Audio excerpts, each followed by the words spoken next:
La pregunta que quiero compartir con ustedes es, ¿qué pasó en la cruz? ¿Qué pasó en la cruz? Para muchos en la cruz, Jesús murió y ya. Amén. Pero vamos a mirar qué pasó en la cruz. Espero que me pueda entender. En el nombre de Jesús predicaré su palabra. La crucifixión era una pena capital, ejecutada mediante la fijación de un reo a un madero. Habían varios modelos de crucifixión. En ocasiones había un asta, nada más. En otras ocasiones había una X, dos astas. En otra ocasión había como una horqueta, una Y. Y en otra ocasión había como la última, una T. Pero una T con una puntica arriba, para que me entiendan el lenguaje castizo. Cada una de ellas, de acuerdo a la nación donde se practicaba, tenía una representación. Y esto es muy importante. La crucifixión no era una pena capital nueva. Era una costumbre vieja, antiquísima. Los asirios la practicaron, los egipcios la practicaron, los armenios la practicaron, algunas poblaciones de los amorreos la practicaron, el mismo Josué la practicó. Y por ende, antes de que Josué la practicara, le voy a dejar la cita, Josué capítulo 8 del verso 29 en adelante. Antes de que Josué la practicara, ya Dios había dado información a través de Moisés en cuanto, antes de las leyes de las maldiciones, hablando sobre la pena capital y hablando sobre los crímenes, había dejado claro que cuando una persona hiciera crimen, sería colgado en un madero, porque era maldito. Y entonces, como profecía, se dijo: maldito todo aquel que es colgado en un madero.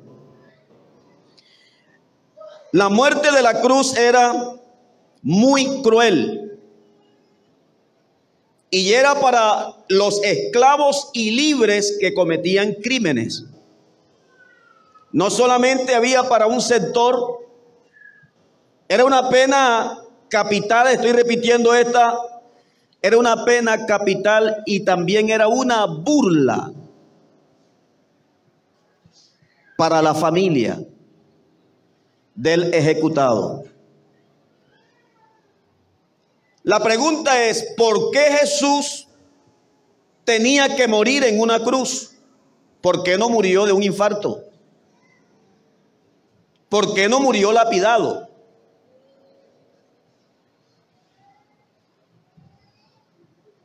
¿Por qué no murió de otra manera? ¿Por qué tenía que morir crucificado?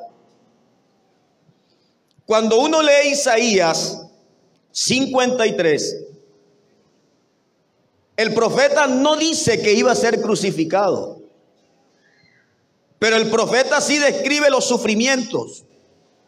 ¿Quién ha creído a nuestro anuncio? ¿Y sobre quién se ha manifestado el brazo de Jehová?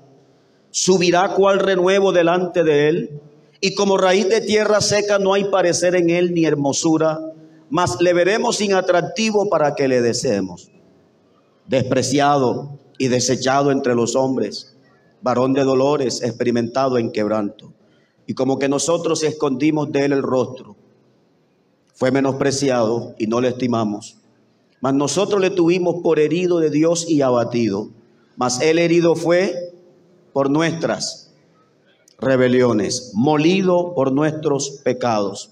El castigo de nuestra paz fue sobre él. Por sus llagas Isaías comienza a describir primero que como raíz de tierra seca no había parecer, no había atractividad, no había hermosura.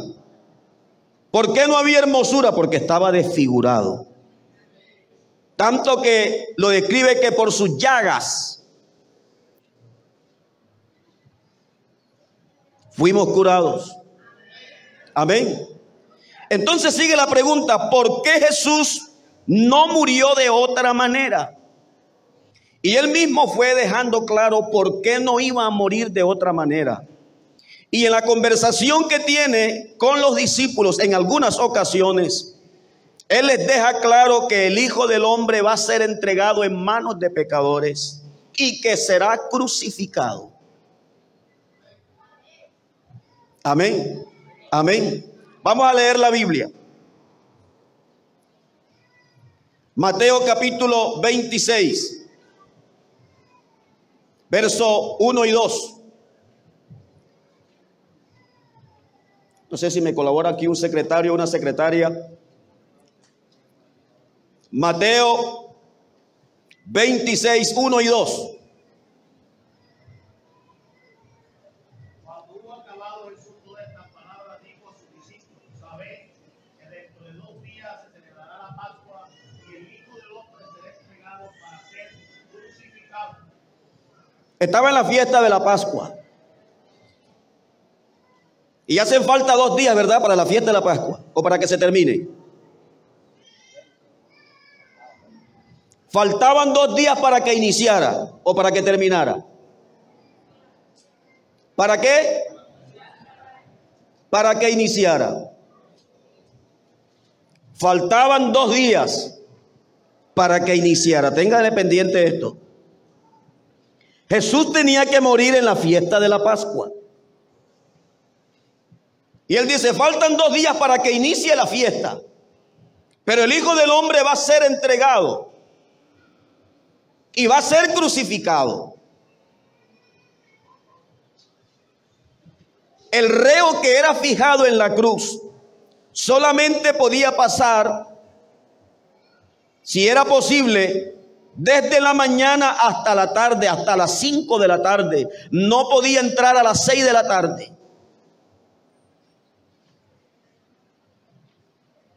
A Jesús lo crucificaron a las 9 de la mañana. Marcos lo registra. A las 9 de la mañana. Mateo dice que a la hora sexta, pero fue a la hora tercera. A las 9 de la mañana. ¿Y por qué voy con las 9 de la mañana? Porque en Israel se hacían 2 sacrificios. El uno a las 9 de la mañana y el otro a las 3 de la tarde. Y Jesús es el Cordero de Dios que quita el pecado del mundo y por ende, por historia, no podía dejar el sacrificio de la mañana por alto. Así que él fue alzado en la cruz a las 9 de la mañana y murió a las 3 de la tarde, a la hora del segundo sacrificio. Amén.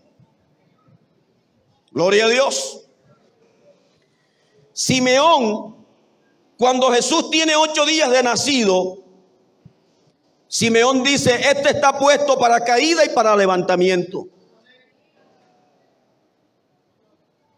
He aquí que una espada traspasará tu misma alma para que sean revelados los pensamientos de muchos.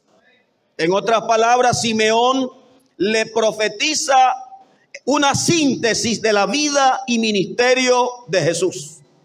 Lucas capítulo 2 del verso 25 en adelante. Gálatas capítulo 3. Gálatas capítulo 3. Para seguir confirmando por qué Jesús tenía que morir en una cruz. Gálatas capítulo 3 verso 10.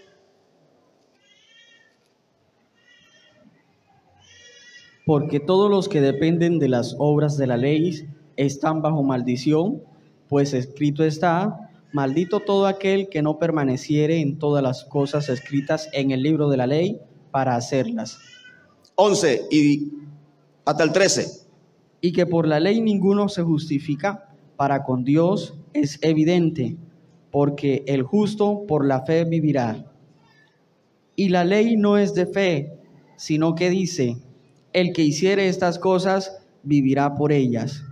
Cristo nos redimió de la maldición de la ley, hecho por nosotros maldición, porque está escrito, maldito todo el que es colgado en un madero. 14.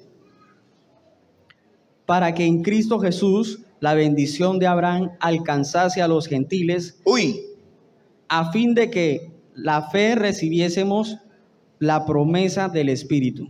Aleluya. Dijo alguien por ahí, más claro no canta un gallo. ¿Por qué tenía que morir en una cruz Jesús? Uno, porque él dijo, así está escrito.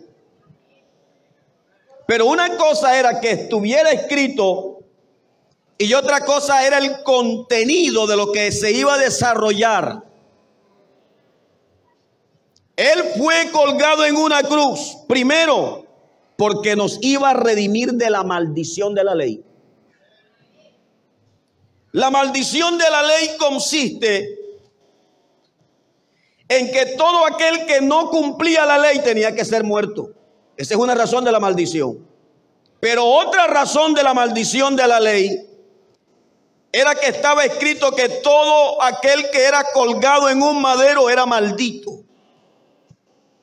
Y el apóstol Pablo le habla a los Gálatas y él dice, porque todos los que dependen de las obras de la ley, oiga, todos los que dependen de las obras de la ley están bajo maldición.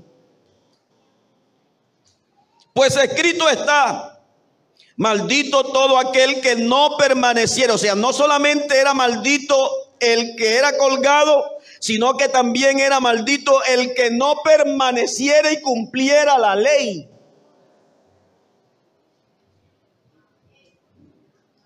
Amén.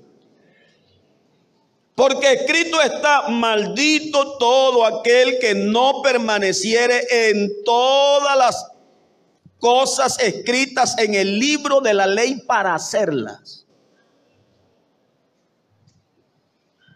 Como el hombre jamás cumplió la ley. Uno no puede. Cristo vino a cumplir la ley en la letra y en efecto. En la letra la cumplió porque se sujetó a la ley. Y en efecto cumplió la ley, pero se volvió maldición por nosotros porque cargó el pecado de todos nosotros y la maldición de la ley en su cuerpo. Y hay algo más sobre esto. Tanta fue la carga que no solamente pensó en aquellos que lograron ser a lo menos irreprensibles, sino también que pensó en aquellos que no lograron ser irreprensibles y por su falta se hizo maldito, porque él pagó la maldición de la ley por aquellos que no podían cumplirla, cumpliéndola él. Esto es lindo. Cuando uno lo entiende es lindo. Amén. Esa sería otra razón.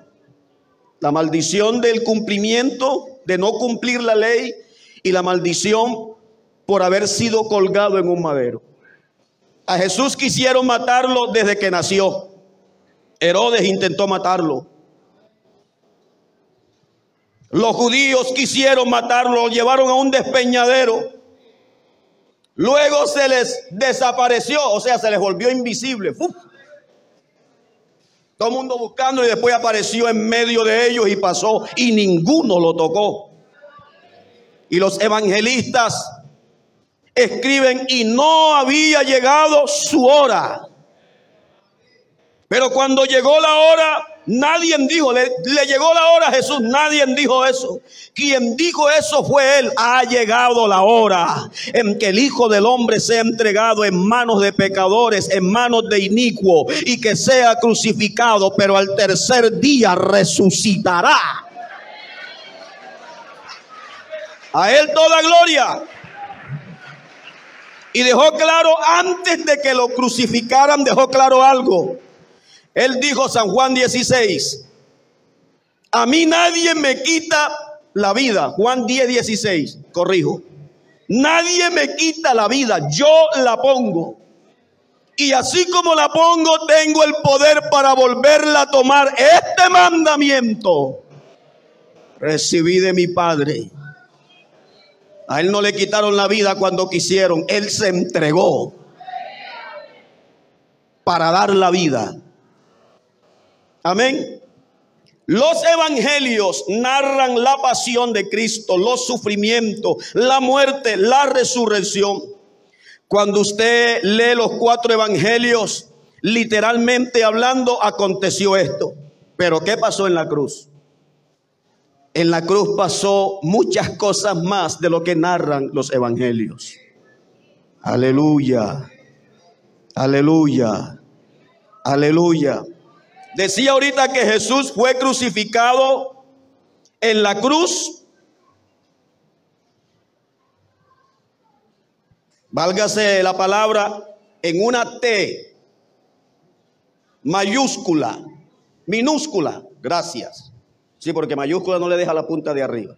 Y estoy enfatizando en esto. Ahorita verá por qué estoy enfatizando en esto. Profesores de matemática y estudiantes. Todo cuerpo, geométricamente hablando, tiene 3 medidas. Altura, anchura y base. ¿Verdad? Cuando Dios habla de su dimensión, Dios habla en una dimensión más profunda. Dios habla en una dimensión de 4 dimensiones, válgase la redundancia. Efesios capítulo 3, lo cité ayer, verso 14. Por esta causa doblo mis rodillas ante el Padre de nuestro Señor Jesucristo, de quien toma nombre toda familia en los cielos y en la tierra, para que os dé conforme a las riquezas de su gloria, el ser fortalecido con poder en el hombre interior por su espíritu, para que habite Cristo por la fe en nuestros corazones, a fin de que arraigados y cimentados en amor, seáis plenamente de comprender con todos los santos. Oiga bien qué es lo que hay que comprender con todos los santos. Seáis plenamente capaces de comprender con todos los santos. Enumere cuál sea la anchura. Segundo, la longitud. Tercero, la profundidad. Cuarto, la altura. Aquí hay 4 dimensiones. Estas 4 dimensiones tienen representación gráfica. Es por eso que el número 4 como el número 7 son perfectos ambos. Porque el número 4 en numerología es perfecto porque es completo. Es por eso que en la Biblia hay 4 puntos cardinales. Es por eso que alrededor del tabernáculo habían 4 grupos, o sea, 4 grupos de 4, las 12 tribus. Y en esos grupos de 4 había una tribu que tenía un pendón, una insignia, una bandera, y en ella una representación de una criatura. Es por eso que la Biblia habla de los 4 seres vivientes. Y es por eso que alrededor del tabernáculo habían 4 banderas. Y es por eso que en la cruz del Calvario habían 4 puntas. Y esas 4 puntas tienen una explicación bíblica. Bendito sea el Señor. Y Dios nos dé la capacidad de entenderla o de recordarla, porque aquí hay gente que lee la Biblia y tiene conocimiento de la palabra de Dios. La primera punta del Calvario o de la cruz señaló hacia lo alto. Porque el pecado no empezó en la tierra, en el Edén. El pecado empezó en el cielo, en Edén también. Y dice, uy, qué cosa rara. El pecado empezó en el cielo, en Edén. Hermano Padre, estaba como que salido de la Biblia. Esa era la morada de Lucifer. En Edén fuiste creado, en Edén fuiste colocado. Allá en el cielo comenzó el pecado. El primer pecado fue la rebelión. Y el diablo dejó manchados los cielos por esa rebelión. Es más, que llegó un momento, los amigos de Job, creo que Bildad, dice que la luna para Dios no es limpia, ni es resplandeciente, ni las estrellas. Job 25, verso 5. Así que el pecado primario empezó en el cielo, la rebelión. Lucifer se trajo consigo la tercera parte de los ángeles, los cuales se convirtieron en demonios. Y ese asunto allá en el cielo tenía que ser arreglado. Pero no se podía arreglar con mecanismos humanos. Tenía que arreglarse de una manera profunda y especial. Bendito sea el Señor. Bendito sea el Señor. Bendito sea el Señor. Bendito sea el Señor Jesús. El apóstol Pablo, hablando de la unidad, en el capítulo 4, él dice: yo pues preso en el Señor os ruego que andéis como es digno de vuestra vocación. Aquella vocación con la que fuiste llamado. ¿Cuál es? Con toda humildad y mansedumbre, soportándonos con paciencia los unos a los otros en amor, solícitos en guardar la unidad del espíritu en el vínculo de la paz. Un cuerpo, un espíritu, como fuiste también llamados a una misma esperanza de vuestra vocación. Un Señor, una fe, un bautismo, un Dios y Padre de todos, el cual es sobre todos y por todos y en todos. Pero a cada uno de nosotros le fue dada la gracia conforme a la medida del don de Cristo. Y oiga esto: por lo cual, verso 8, subiendo a lo alto, llevó cautiva la cautividad y dio dones a los hombres.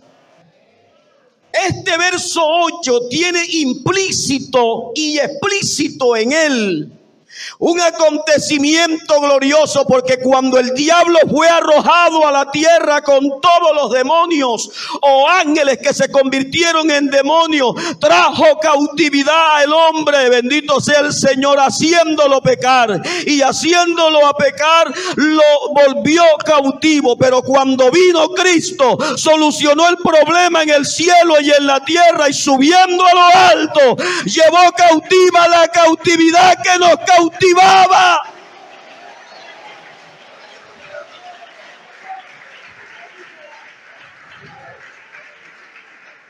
Para seguir confirmando lo que dice la palabra de Dios, Colosenses 1:20. No, hermano, la cruz no tiene nada que ver con los cielos. Sí tiene que ver. Colosenses 1:20.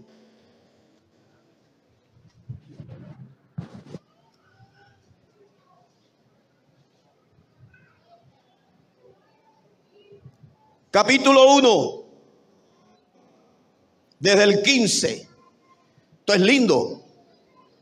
Él es la imagen del Dios invisible, el primogénito de toda creación. Porque en él fueron creadas todas las cosas, las que hay en los cielos y las que hay en la tierra, visibles e invisibles, sean tronos, sean dominios, sean principados, sean potestades. Todo fue creado por medio de él y para él.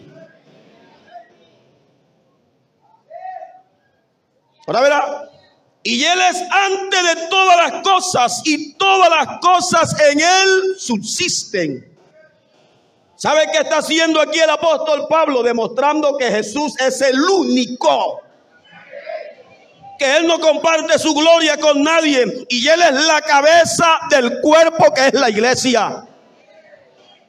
El que es el principio, el primogénito entre los muertos, para que en todo tenga preeminencia, por cuanto agradó al Padre que en Él habitase toda plenitud, no la mitad, toda plenitud. Y aquí viene el punto extra: y por medio de Él reconciliar consigo mismo todas las cosas. Mire con quién iba a reconciliar.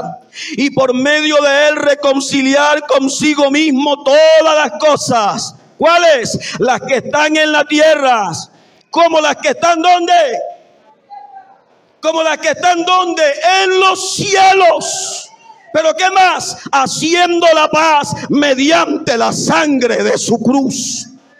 O sea, el primer efecto que tuvo la cruz fue limpiar los cielos y reconciliar aquella mancha de rebelión que quedó en los cielos. Él dijo: los cielos que yo he creado deben ser cielos limpios. Se pasaron muchos años, y podemos hablar de años o tiempo, pero la cruz logró reconciliar y limpiar los cielos por el sacrificio,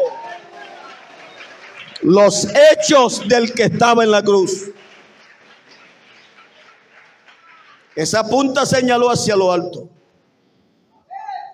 La segunda punta de la cruz señaló al pasado. Rápidamente, yo estoy pellizcando aquí. Aquí uno, cuando se pone a leer la Biblia, uno se da cuenta que tiene que aprender a predicar.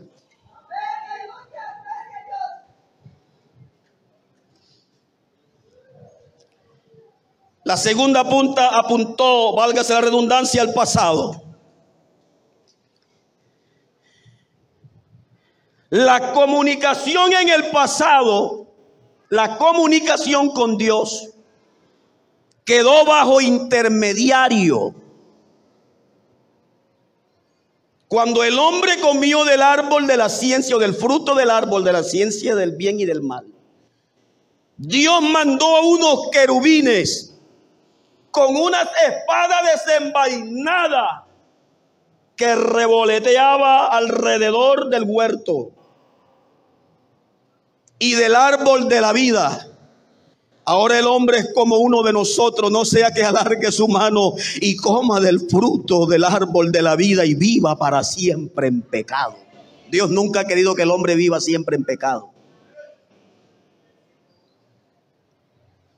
Cuando digo que en el Antiguo Testamento la comunión con el Señor o el acceso a Dios estaba con intermediario, es que siempre Dios utilizó teofanías, ángeles, querubines para comunicarse con el hombre, no desconociendo que Él también en su potestad habló personalmente, si lo podemos decir así, a través de teofanías con hombres. Dentro de los mobiliarios que el Señor mandó hacer, había uno y era el arca del pacto. Dentro del arca del pacto, encima del arca del pacto había algo que se llamaba el propiciatorio. Y el propiciatorio estaba representado en dos querubines. Uno que tenía una ala recostada a la tapa del propiciatorio y la otra volando. Ambos. En ese propiciatorio llegaba el sumo sacerdote de año en año y esparcía la sangre, porque de año en año se hacía un sacrificio por el pecado del pueblo. Y el sacerdote era quien esparcía la sangre en el propiciatorio para clamar misericordia de Dios y expiación. Así que luego se fue instituyendo un sacrificio llamado la expiación. Recuerde que el pecado, 4000 años antes de Cristo, fue cubierto por unos sacrificios llamados la expiación. Pero todo aquel que creía en Dios y hacía el sacrificio de la expiación, lo hacía bajo fe de que un día Dios iba a levantar un cordero que les iba a quitar el pecado. Bendito sea el Señor Jesucristo. Bendito sea el Señor Jesucristo. Romanos capítulo 3. Romanos capítulo 3. Verso 24 y 25. A la gloria de Dios.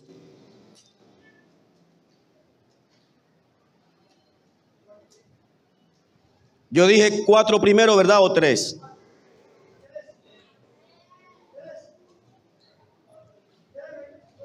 Listo.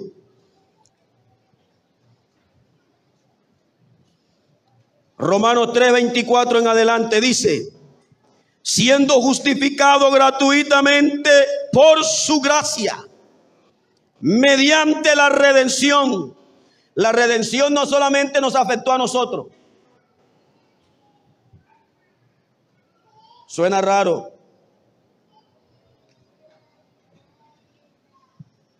La redención también afectó a aquellos antiguos testamentarios que creyeron a través de los sacrificios que Dios iba a mandar un cordero. Siendo justificado gratuitamente por su gracia mediante la redención que es en Cristo Jesús, a quien Dios puso como propiciación por medio de la fe en su sangre, para manifestar su justicia a causa de haber pasado por alto en su paciencia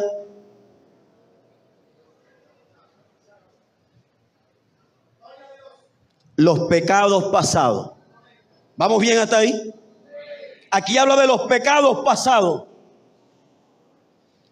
Juan no conocía a Jesús aún siendo primo hermano. No lo conocía según la carne, porque Juan desde muchacho lo llevaron al desierto y Jesús se crió en Nazaret. A Juan se le dijo: vea, usted va a bautizar por arrepentimiento, y sobre quien vea descender el Espíritu Santo en forma como de paloma, ese es.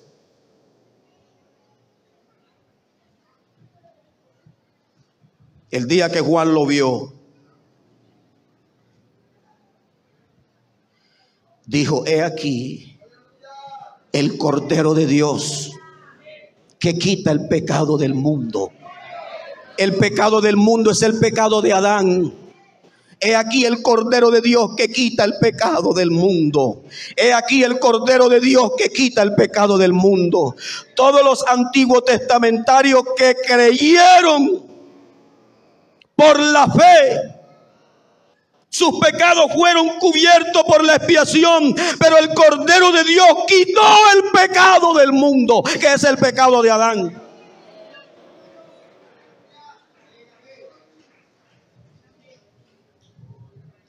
Gloria a Dios. Los antiguos testamentarios, hablando de los judíos, serán salvos por promesa. Pero a ellos también les afectó la cruz. Es más, Primera de Pedro,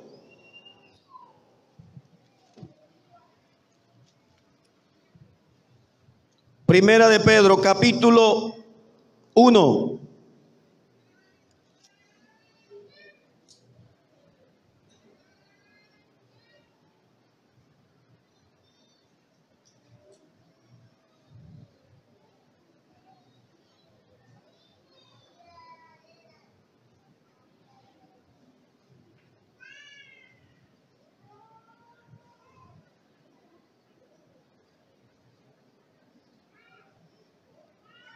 Verso 18. Sabiendo que fuiste rescatado de vuestra vana manera de vivir, la cual recibiste de vuestros padres, no con cosas corruptibles como de oro o plata, sino con la sangre preciosa de Cristo, como de un cordero sin mancha y sin contaminación. Oiga esto, ya destinado desde antes de la fundación del mundo, pero manifestado en los postreros tiempos por amor a vosotros, y mediante el cual creéis en Dios, quien le resucitó de los muertos y le ha dado gloria para vuestra fe y esperanza, habiendo purificado vuestras almas por la obediencia a la verdad, mediante el Espíritu, por el amor fraternal no fingido, amados unos a otros entrañablemente de corazón puro. Ese cordero se dispuso desde antes de la fundación del mundo. Y si se dispuso antes de la fundación del mundo, gloria a Dios, lo hizo para salvarnos a todos. Hago diferencia para que no quede un poquito enredado. Una cosa es la era de la iglesia y otra cosa es Israel. Cuando yo hablo de la punta que señaló hacia el pasado, tiene que ver con Israel. Para dejar claro y no quede con abismo por ahí. Tiene que ver con Israel. Porque se tenían que cumplir muchas promesas.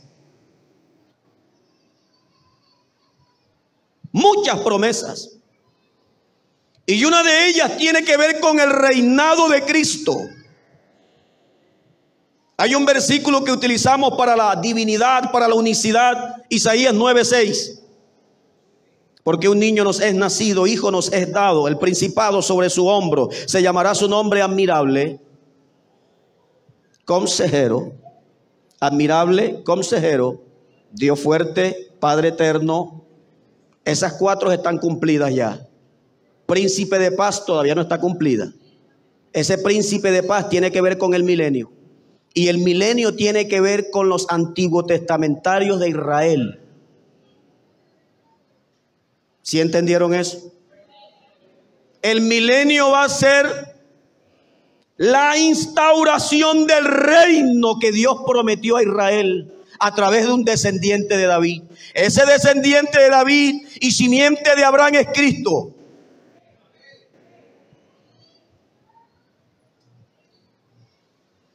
Por eso es que Él es príncipe de paz.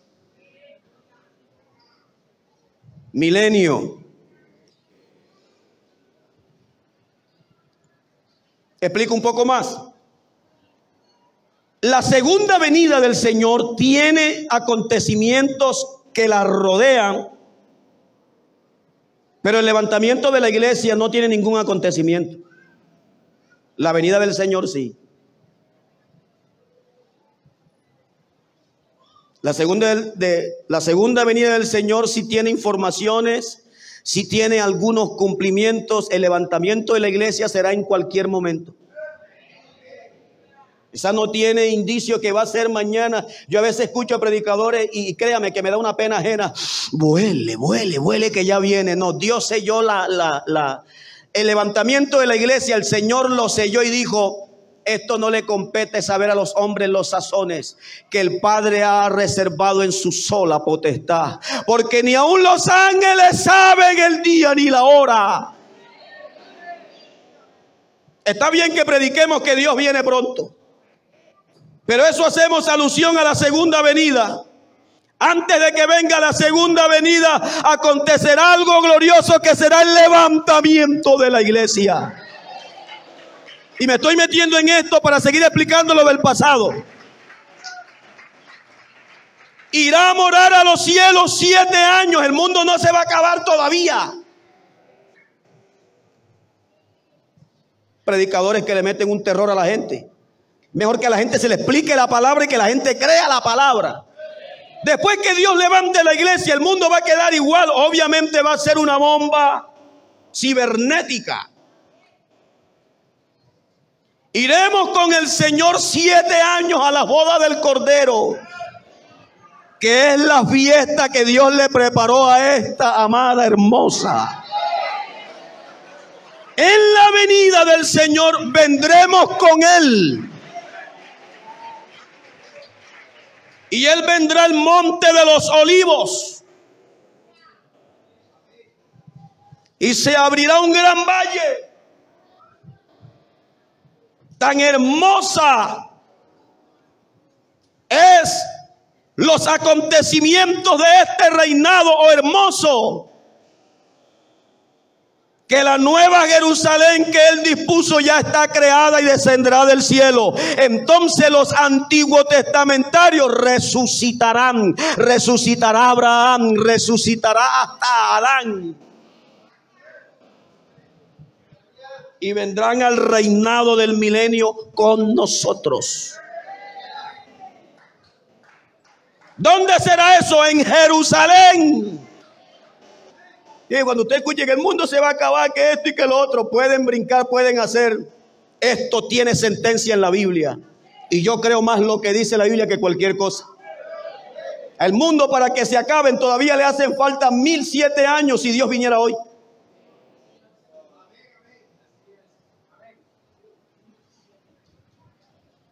Ay, entonces, ¿para qué están predicando? Para salvarnos. Porque no sabemos qué día viene el Señor y no sabemos qué día nos vamos a morir. Y son dos cosas que debemos estar preparados.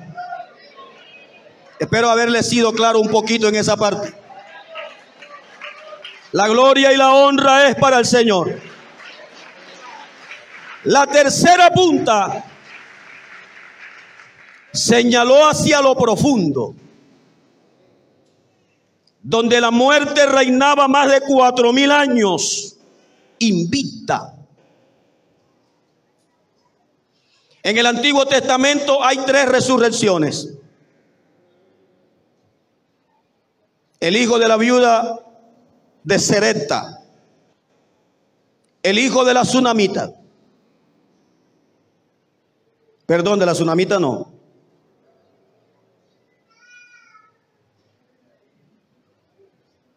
Es el Nuevo Testamento.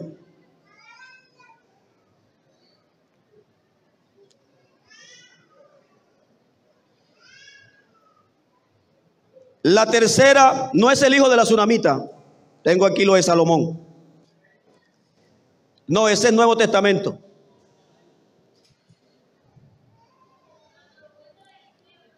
Esa es la tercera resurrección.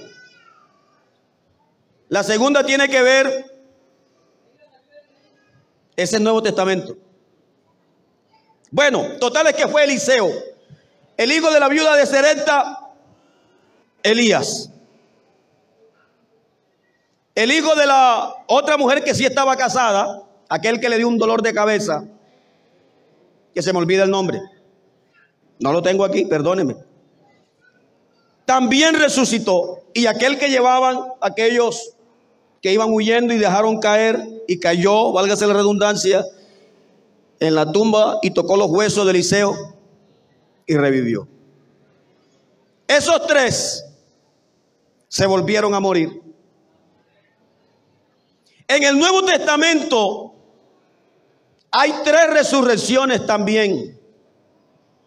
La hija de Jairo, el hijo de la viuda de Naín y Lázaro. Esos 3 también se volvieron a morir. La plataforma de la resurrección no es ni siquiera Lázaro, ni la hija, ni el hijo de la viuda de Naín, ni el de Serepta de Sidón, ni ninguno de ellos, ni Lázaro. La plataforma de la resurrección es Cristo. Cristo le mandó un recado a la muerte por el profeta Oseas y le mandó a decir, porque a él le gusta, Dios le mandó un recado a la muerte diciendo: muerte, yo seré tu muerte. Sepulcro, yo voy a hacer tu victoria. La muerte estaba invicta, repito. Estaba invicta, eso era. Le podían tirar a cualquiera, lo mataba. Hebreos capítulo 2. A mí me gusta este verso. Hebreos capítulo 2, verso 14. Por cuanto los hijos participaron de carne y sangre, él también participó de lo mismo, para destruir por medio de la muerte. Oiga, esto también está implícito. Explícito, perdón. Explícito. Por cuanto los hijos participaron de carne y sangre, Él, Dios, Él participó de lo mismo. Y oiga bien, ¿para qué participó? Para destruir, muriendo. Para destruir por medio de la muerte, o sea, para destruir muriendo al que tenía el imperio de la muerte. Y le dijo, esto es a saber el diablo. Y liberar a aquellos que por el temor de la muerte estaban sujetos por toda la vida a servidumbre. Cristo trajo todo claro. Aleluya. Aleluya. La muerte tenía sus dominios. Bendito sea el Señor. Primera de Corintios capítulo 15. Tenga un poco de paciencia, hermano. Primera de Corintios capítulo 15.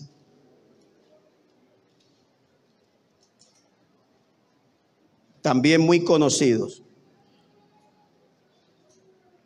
Primera de Corintios capítulo 15.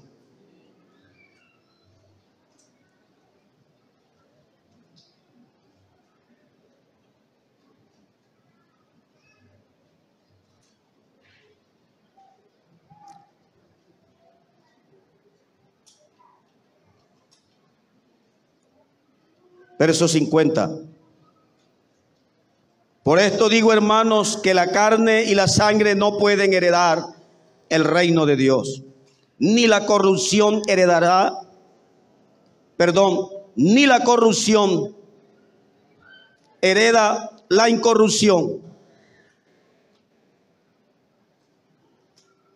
He aquí os digo un misterio, no todos dormiremos, pero todos seremos transformados. Oiga, lindo. Hermano, lo que va a ser más rápido en toda la historia es la transformación nuestra. Espabile. Espabile, espabile. Así va a ser la transformación, rapidito. En un abrir, en un momento, en un abrir y cerrar de ojos, a la final trompeta, porque se tocará la trompeta y los muertos serán resucitados, incorruptibles. Algo glorioso. Incorruptibles, y nosotros seremos transformados. Porque es necesario que esto corruptible se vista de incorrupción y esto mortal se vista de inmortalidad. Y cuando esto corruptible se haya vestido de incorrupción y esto mortal se haya vestido de inmortalidad, entonces se cumplirá la palabra escrita: sorbida es la muerte en victoria. ¿Dónde está, oh muerte, tu aguijón? ¿Dónde está, oh sepulcro, tu victoria? Ya que el aguijón de la muerte es el pecado y el poder del pecado la ley, mas gracias sean dadas a Dios que nos da la victoria por medio de nuestro Señor Jesucristo. Aleluya. Oiga bien, permítame especular un rato aquí, un poquito especular. La muerte estaba invicta 4000 años. Desde Adán hasta Cristo, 4000 años. La paga del pecado es la muerte. Una vez predicando este tema, alguien me preguntó: hermano, si la paga del pecado es la muerte, entonces ¿por qué murió Jesús? Y yo le dije: fácil. Isaías 53, verso 6 dice: mas Jehová cargó en él el pecado de todos nosotros. Esa fue la razón de la muerte de Jesús. Él no murió por sus pecados porque Él nunca hizo pecado. Por eso dice: el justo por los injustos, para llevarnos a Dios. Al que no se le halló engaño en su boca.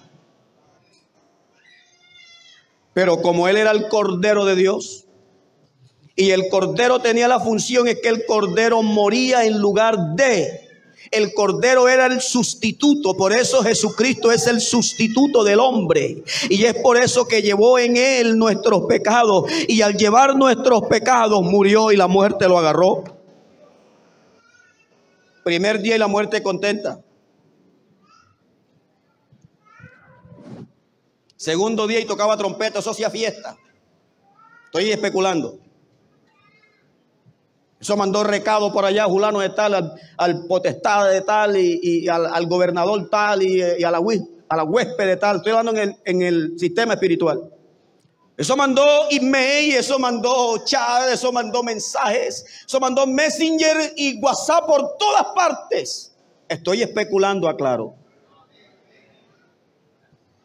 Pero al tercer día, si ella se duerme, que la muerte es un estado.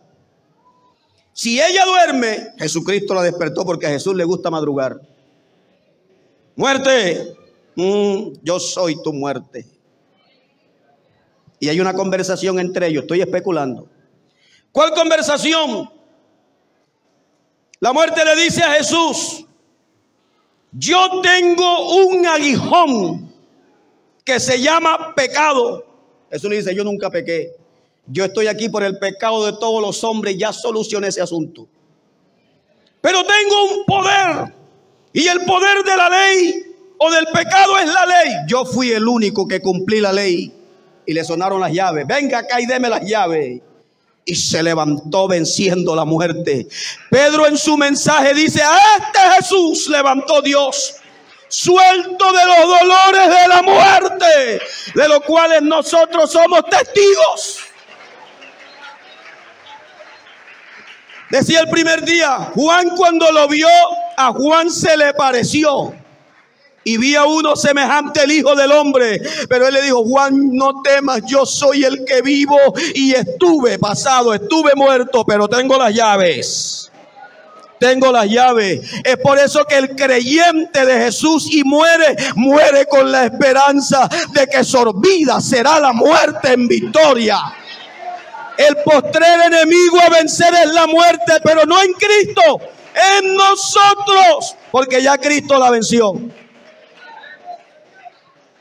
Así que esa punta que señaló hacia lo profundo no solamente le quitó el imperio a la muerte. Oiga, Pablo dice: quien sacó a la luz la vida, aleluya, y la inmortalidad por el evangelio. Es por eso que él dijo: el que cree en mí, aunque esté muerto, vivirá. Este Cristo es lindo, este es poderoso. ¿Qué más pasó en la cruz? Esa misma vez quedaba hasta las profundidades donde el diablo se creía señor de esto. Colosenses 2:13. En la cruz pasaron una serie de cosas que Dios me está permitiendo recordárselas, porque ya usted la sabe. Colosenses 2:13. Siguieron pasando muchas cosas más. Dice: y a vosotros, estando muertos en pecados, en la incircuncisión de vuestra carne, os dio vida juntamente con él, perdonándoos todos los pecados. ¿Cómo? Anulando el acta de los decretos que había contra nosotros, que nos era contraria, quitándola de en medio y oiga esto, y clavándola en la cruz, despojó a los principados y a las potestades, los exhibió públicamente, y esta palabrita que me alegra mucho, triunfando sobre ellos en la cruz. Permítame decirle esto con mucho respeto: deje de estar dándole tanto poder al diablo. Que el sacrificio de la cruz puso debajo de los pies de Cristo toda potestad, todo imperio, todos los gobernadores, todas las huéspedes, bendito sea el Señor. Los colocó bajo su dominio, sean tronos, sean dominios, sean principados, sean potestades, todos deben doblegarse a la orden y a la invocación de ese nombre. Es por eso que en el nombre de Jesús se sujeta todo. La otra punta señaló hacia el futuro. Tú lees los evangelios y tú ves a Jesús así, ¿ves? Enmudeció y no abrió su boca. Le vendaron los ojos, le daban puñetazos, lo escupían y le quitaban la venda y le decían: si eres profeta, dime quién fue el que te pegó. Cuando tú ves o lees los evangelios, te das cuenta que Jesús no abrió su boca. Tú lo ves triste, tú lo ves afligido, porque así lo dice. Estoy utilizando palabras bíblicas. Afligido. Afligido, él no abrió su boca. Fue menospreciado. No se le tuvo estimación. Oh, aleluya. Pero una vez leyendo Hebreo encontré esto y se los comparto también. Hebreos capítulo 12, verso 2. Puesto los ojos en Jesús. ¿Cuántas veces no hemos escuchado ese versículo? Muchas. Una vez más, escúchelo.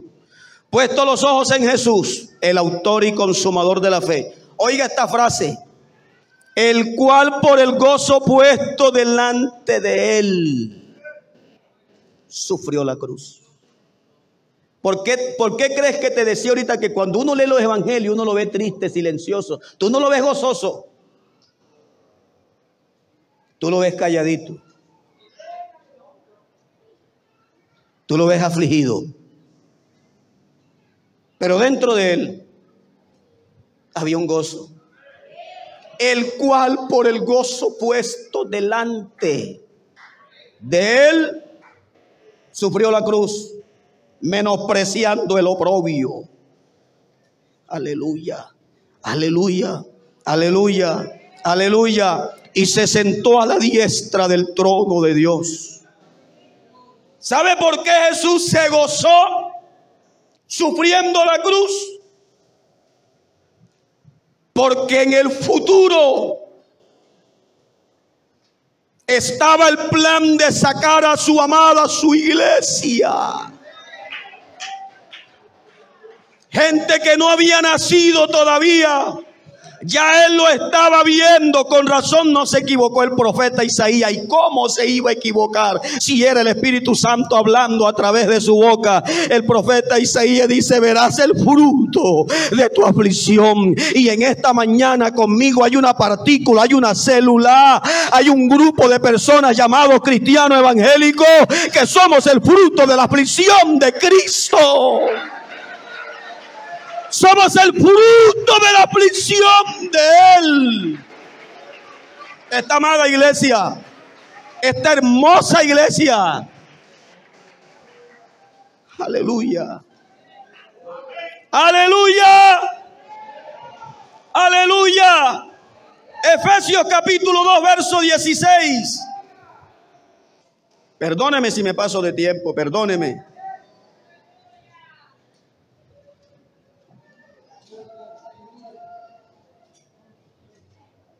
Verso 14, vamos a leerlo del 14.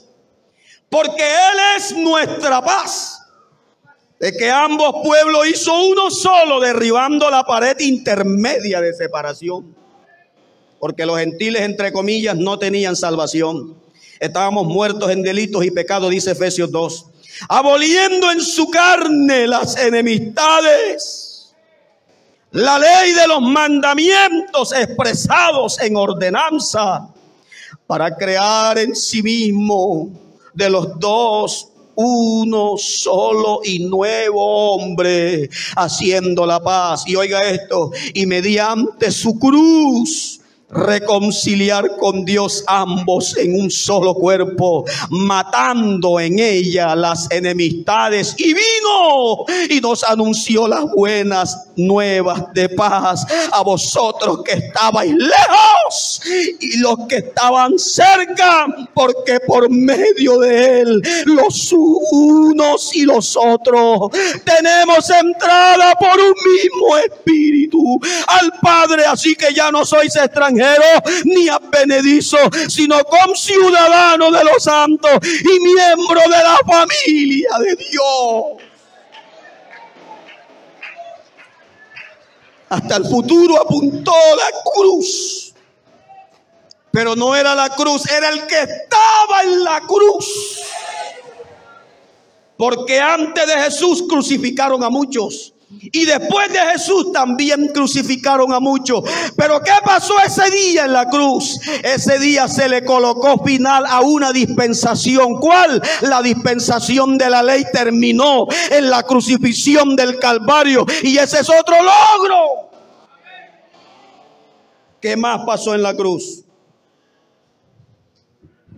Deme tiempo. ¿Qué más pasó en la cruz? El pueblo judío se avergonzaba porque a los reos que mataban en la cruz encima le colocaban una tablilla especificando el crimen por el cual era crucificado. El crimen por el cual crucificaron a Jesús fue: este dijo que era rey de los judíos, pero este no dijo, es que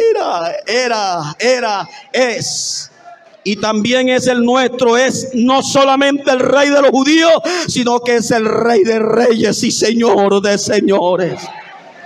Amén. Amén. Gloria a Dios. Bendito su nombre. Bendito su nombre. A Él toda gloria. Permítame decirle algo más. Se iban tocando el pecho.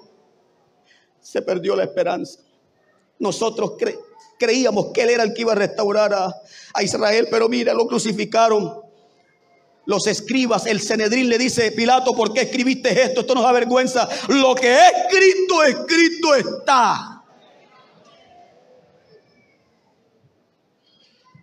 Todos los discípulos se habían dispersado. Había uno solo que lo seguía de cerca, llamado Juan. Ese estuvo con él al pie de la cruz. Pero llegó un momento, permítame especular una vez más, esta con más razón. Los discípulos que se iban, los creyentes que se iban avergonzados de él porque estaba en la cruz.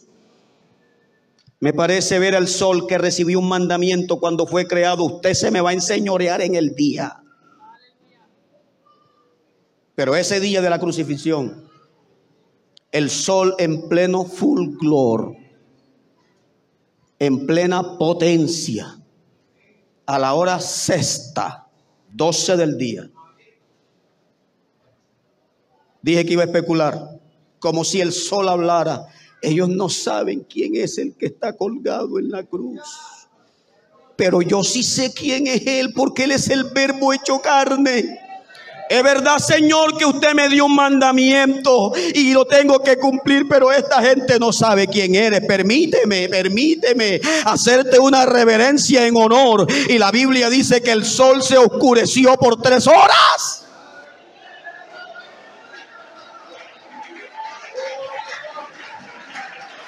Oh, gloria a Dios. Ese día la tierra tembló. Honor. Y ese día las rocas se partieron en honor al que estaba colgado en la cruz.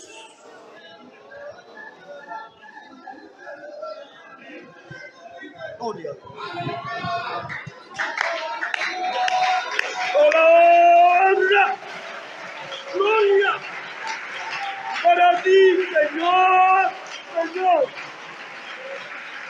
Aleluya. Aleluya. Permítame ya terminar aquí con esto en el nombre de Jesús. En la parte intermedia del mensaje se dijo que el número 4 y el número 7 son perfectos. Y es por eso que hay 4 evangelios, 4 puntos cardinales, 4 seres vivientes. Y cada uno tiene una representación. En el Antiguo Testamento habían 4 banderas. La bandera de Rubén, que estaba al sur, representa al hombre, tenía la insignia del hombre. La bandera de Judá, que estaba al este, tenía una insignia del león. La bandera de Efraín, que estaba al oeste, bendito sea el Señor, tenía la insignia de un becerro, de un toro. La bandera de Dan, que estaba al norte, tenía la insignia de un águila. Mateo lo presenta como el león, lo presenta como el rey. Y es por eso que en Mateo la palabra más sobresaliente es el rey. Marcos lo presenta como el toro, como el becerro. Y es por eso que Marcos la palabra más sobresaliente es el siervo. Yo no he venido a ser servido, sino a servir y dar mi vida en rescate por mucho. Lucas lo presenta como el hombre perfecto. Y Juan lo presenta como el águila, el que vuela, el que es alto, el sublime. Los cuatro seres vivientes. Oh, gloria a Dios. Los cuatro seres vivientes también tienen esta representación. El uno tenía semejanza de hombre. El uno tenía semejante de águila. El otro tenía semejanza de león. El otro tenía semejante, bendito sea el Señor, de becerro. Pero abra la Biblia y corazón en esta mañana todavía. Apocalipsis 4.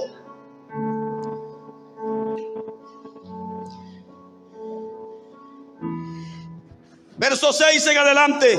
El primer ser viviente era semejante a un león. El segundo era semejante a un becerro. El tercero tenía rostro como de hombre. Y el cuarto semejante a un águila volando.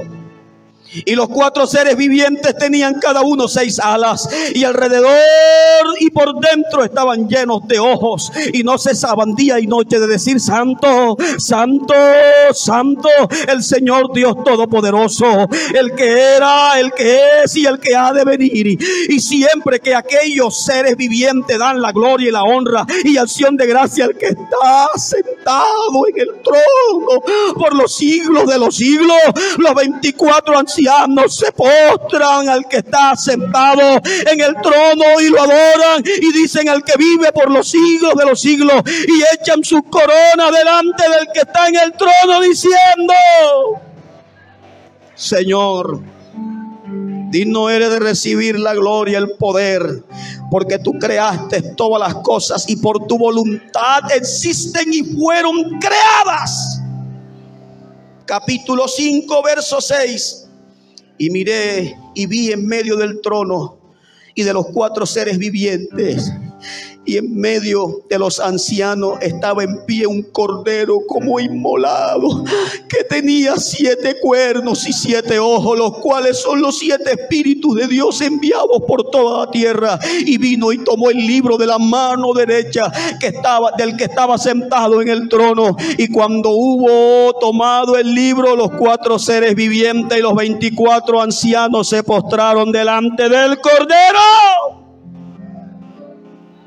Todos tenían arpas de oro llenas de incienso, que son las oraciones de los santos, y cantaban un nuevo canto, que ya nosotros estamos entrenados con ese canto, diciendo: digno eres de tomar el libro y de abrir su sello, porque tú fuiste inmolado y con tu sangre nos has redimido para Dios de todo linaje y lengua y pueblo y nación.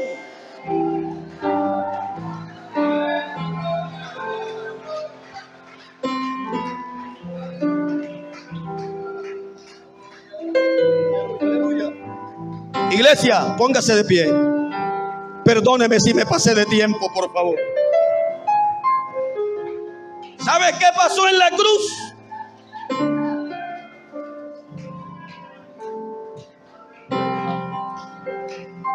El día que hubo victoria en la cruz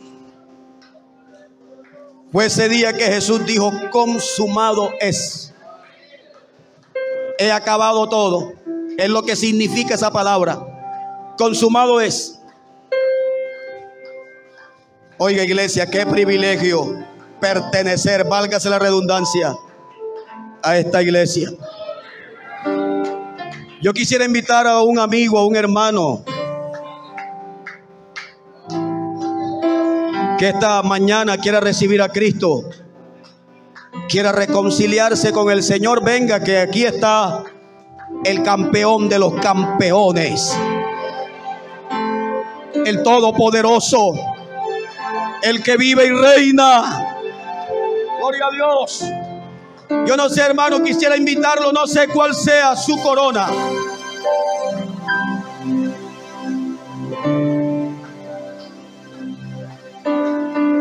Me gustaría pedirle el favor que mire un momento al que fue crucificado, pero que hoy es resucitado y está en medio nuestro. Si los ángeles le adoran, le damos gracias a Dios que nos da la oportunidad también a nosotros de adorarle. ¿Dónde está el amigo que va a recibir a Cristo esta mañana? Venga en este momento.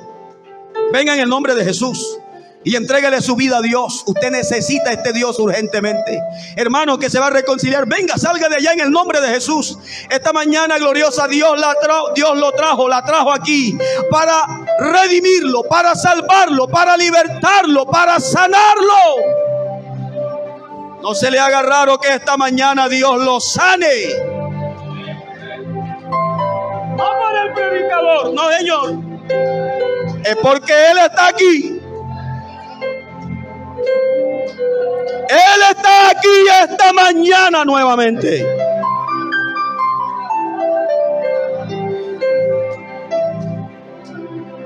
Adórelo conmigo un momento, adórelo conmigo un momento. Yo no sé si usted está agradecido por todo lo que Él hizo en la cruz del Calvario por nosotros. Pero Él hizo cosas grandes por nosotros en la cruz del Calvario. Gracias a ese sacrificio tenemos Espíritu Santo, tenemos renovación, tenemos justificación, tenemos redención, tenemos regeneración, tenemos glorificación, tenemos arrepentimiento, tenemos perdón de pecado, tenemos vidas nuevas, tenemos vidas restauradas, tenemos personas transformadas, personas que antes tenían una historia pero ahora tienen una nueva. Señor Dios Todopoderoso, toda gloria, toda